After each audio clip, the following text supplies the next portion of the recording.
Psychology మూర్తిమత్వం already part 1 part 2 చూశారు. Part 3 Ericsson ప్రతిపాదించినటువంటి సిద్ధాంతం మనోసాంఘిక వికాస సిద్ధాంతము. ఇతరుల పట్ల తనకున్న ద్వేషాన్ని కప్పిపుచ్చుకునే ప్రయత్నంలో వారి పట్ల ప్రేమ ఉన్నట్లు నటించడం ప్రతిచర్య ఉద్భవం.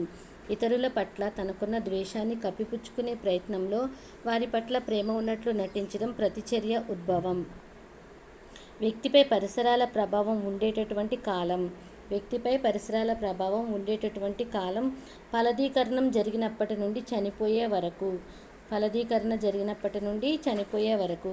నెక్స్ట్, వ్యక్తిని చతురునిగా, సాత్విక స్వభావునిగా, మానసిక స్థిరత్వం కలిగిన వాడిగా తయారు చేసే హార్మోన్లను స్రవించేటటువంటి గ్రంథి పిట్యూటరీ గ్లాండ్. వ్యక్తిని చతురునిగా, సాత్విక స్వభావునిగా, మానసిక స్థిరత్వాన్ని కలిగిన వాడిలాగా తయారు చేసే హార్మోన్లను స్రవించేటటువంటి గ్రంథి పిట్యూటరీ గ్రంథి. నెక్స్ట్, ఒక అబ్బాయి చదవడం ఇష్టం లేదు, అలాగని పరీక్షలో ఫెయిల్ అవ్వడం కూడా ఇష్టం లేదు. ఇక్కడ సంఘర్షణ పరిహార. చదవడం ఇష్టం లేదు, పరీక్షలో ఫెయిల్ అవ్వడం ఇష్టం లేదు. ఇక్కడ సంఘర్షణ పరిహార.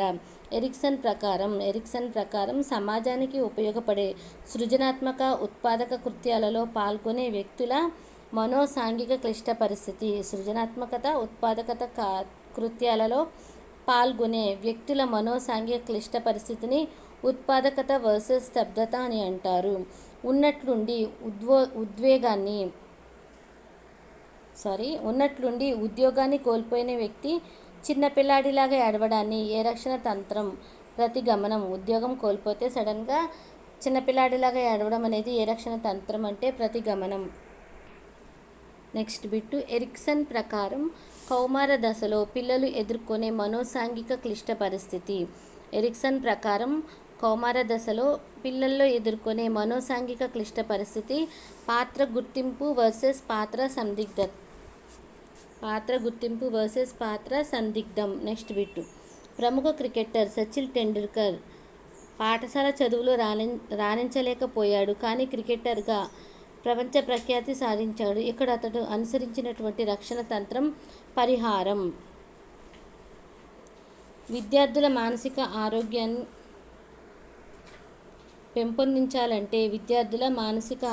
పెంపొందాలంటే పాఠశాలలో అవలంబించకూడనిది ఏంటంటే విరామం లేకుండా విద్యార్థులను చదివిస్తూ మంచి మార్కులు తెచ్చుకోమనడం.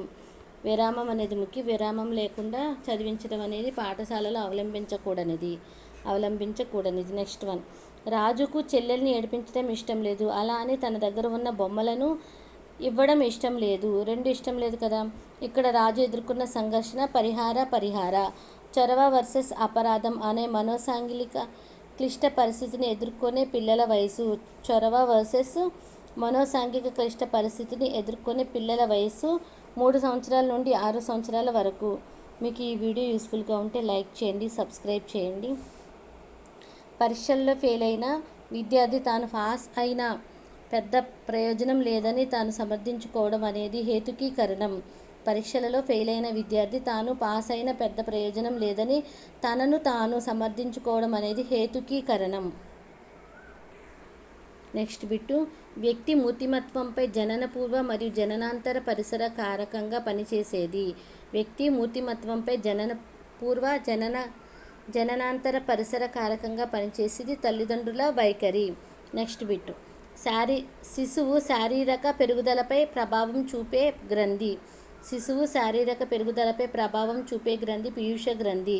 2 కోరికలలో ఒకటి ఎన్నుకోవలసి వచ్చినప్పుడు వ్యక్తిలో ఏర్పడే తన్యతను ఇలా అంటారు. 2 కోరికలలో ఒకటి ఎన్నుకోవలసి వచ్చినప్పుడు వ్యక్తిలో ఏర్పడే తన్యతను సంఘర్షణ అని అంటారు. నెక్స్ట్, దీనిని పోరాట పలాయన గ్రంథి అంటారు. అతివృక్క గ్రంథి. దీనిని పోరాట పలాయన గ్రంథి అని అంటారు. అతివృక్క గ్రంథి. శ్రీధర్కు కుక్క పిల్లలతో ఆడుకోవాలని ఉంది, కానీ అది కరుస్తుందేమోనని భయపడుతున్నాడు. శ్రీధర్ యొక్క సంఘర్షణ ఉపగమ పరిహార సంఘర్షణ. శ్రీధర్కు కుక్క పిల్లలతో ఆడుకోవాలని ఉంది, కానీ అది కరుస్తుందేమోనని భయపడుతున్నాడు. శ్రీధర్ యొక్క సంఘర్షణ ఉపగమ పరిహార సంఘర్షణ. హెన్రీ ముర్రే అభివృద్ధిపరిచినది ఇతివృత్త ప్రగాహ్య పరీక్ష.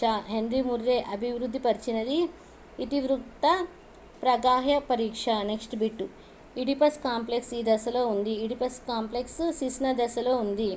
ఇడిపస్ కాంప్లెక్స్ ఈ దశలో కనిపిస్తుంది అంటే శిశ్న దశ. ఒక వ్యక్తికి సమాజంలో గల పరస్పర చర్యనే మూర్తిమత్వ వికాసం అని వివరించిన వారు. ఒక వ్యక్తికి సమాజంతో గల పరస్పర ప్రతిచర్యనే మూర్తిమత్వ వికాసం అని వివరించిన వారు ఎరిక్ ఎరిక్సన్.